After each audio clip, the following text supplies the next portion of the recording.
আরিচা কাজিরহাট নৌ রুটে দেখা দিয়েছে তীব্র নাব্য সংকট। নদীর বিভিন্ন জায়গায় ডোবুচরের কারণে দফায় দফায় বন্ধ হচ্ছে ফেরি চলাচল, অথচ সারা বছরই ড্রেজিং চালাচ্ছে বিআইডব্লিউটিএ।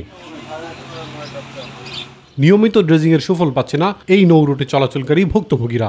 ফলে ড্রেজিং নিয়ে অসংখ্য অভিযোগ যাত্রী ও পণ্য পরিবহনকারী শ্রমিকদের। আপনারা সরকারি ড্রেজারগুলো এখান থেকে সরাই দিয়ে পাবলিক ড্রেজারগুলো এখানে বসাই দেন, দেখেন একদিন দুই দিনের মধ্যে এখানে মহাসমুদ্র বানাই দিবে। থেকে গেলেও ওর তো আর চলার মতো কোনো ক্ষমতা নেই। তাইলে পরে এখন এখানে 4-5টা ড্রেজার লাগানো আছে, এরা কি করে কিছুই বুঝি না আমরা। এবছর চলতি মাসের 2 দফায় 97 ঘন্টা চলাচল বন্ধ থাকায় রাজস্ব হারিয়েছে সরকার। যেটাই মালগুলো কাটিয়ে নিয়ে যায় কিংবা হারাইয়া গেল, কিন্তু ড্রাইভাররা হবে চোর।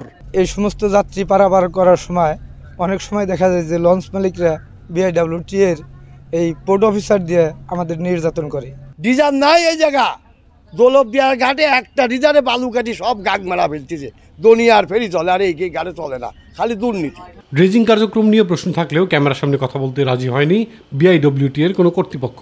অবশ্য পরিকল্পিতভাবেই ড্রেজিং হচ্ছে মনে করেন পরামর্শক প্রতিষ্ঠান। যে চ্যানেলটা আমরা আছে এখন যেটা এক্সিস্টিং আছে এইটাকে ড্রেজিং করা হচ্ছে। এখানে 7টা ড্রেজার আছে।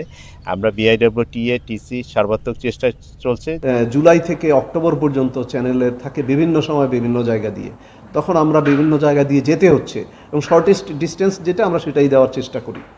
হ্যাঁ, যে এটাকে আপনি অপরিকল্পিত বললে আমি বলবো যে না, এটা অপরিকল্পিত নয়, এটা হচ্ছে অ্যাডাপটিভ ওয়ে।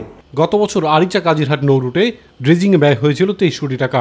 এক জরিপে দেখা গেছে গত 30 বছরের এই নৌপথে সরকারের ব্যয় ও মেনটেন্যান্স খরচ হয়েছে প্রায় 700 কোটি টাকা।